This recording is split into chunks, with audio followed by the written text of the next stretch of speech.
Leach here from Action Coach Business Coaching. Now this quarter we're going to be focusing our education around time mastery as well as a little bit of a deep dive into the business owner mindset.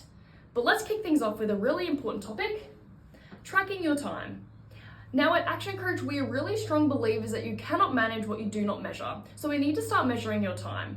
Now with my clients, I like to use resources such as the time and movement study so that I can not only see what are they doing day to day, but how long are those day-to-day activities actually taking. You think you're going to sit down and do an email and it will take you 5 minutes to respond? Well, after doing the time and movement study, you see that it actually takes you closer to 30. And what every single business owner that I coach found is that they actually spend up to 80% of their day being reactive and just reacting to the things that are happening around them. And the problem with being reactive is that it feels like we're busy and it feels like we're doing a lot and we're doing a lot of activity, but we're not actually getting any outcomes or results. And a lot of the time when you're reactive, you're getting pulled in a lot of different directions. There's a lot of different distractions, which means that you're actually limiting the amount of time that you spend to get into productive think time. Statistically speaking, it can take us anywhere from 12 to 28 minutes to get into this productive think time. So you're writing an SOP for the business, teammate calls, you pick it up, even if you're only talking to them for a few minutes, you put down the phone and that clock resets. It's now going to take you another 12 to 28 minutes to get back into that productive time. So when we're looking at your efficiency and productivity across the day, it's just blown. And that's why systemization is really, really important, which we'll dive into in a few weeks. But some other things that we want to start to read from the time and movement study is what activities are you procrastinating and avoiding? Because you're going to find there's definitely some that you do. As a business owner, especially if you have a small business, just yourself, a couple of teammates, even if you do have a bigger business, a lot of the time you find that you're wearing a lot of different hats. You're actually in every department within the business. So when we're looking at creating a little bit more efficiency within your time and tracking where you're actually spending it, we like to have a look at the org chart to work out which department you're actually living in. So let's have a quick look at the org chart.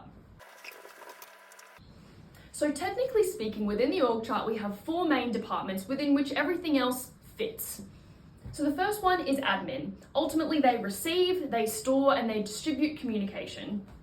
Operations. Now this is ultimately maintaining the environment within which everything else functions. So things like HR fit in here. Recruitment. Production. Anything that's earning you the dollars.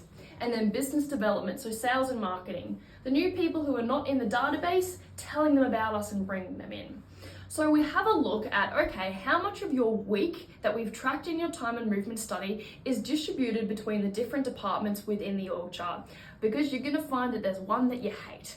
And a lot of the time what we find with business owners, they're fantastic at production, they're great on the tools, and what they tend to avoid generally sits in business development, and maybe not going out and meeting the people, but it's the follow-up. Following up the prospects and having a system for how they're following them up. That's the kind of thing that they often avoid. So what we do is we take all this information that we've gathered from the time and movement study, assessing where they're spending their time based on the org chart, and we start to build out the default diary, which we're going to talk about in our next meeting. I think that's also really important to realize when we're looking at mastering your time, is that it's not always about adding new things in, but sometimes it's about taking stuff away. What are the things that you need to stop doing?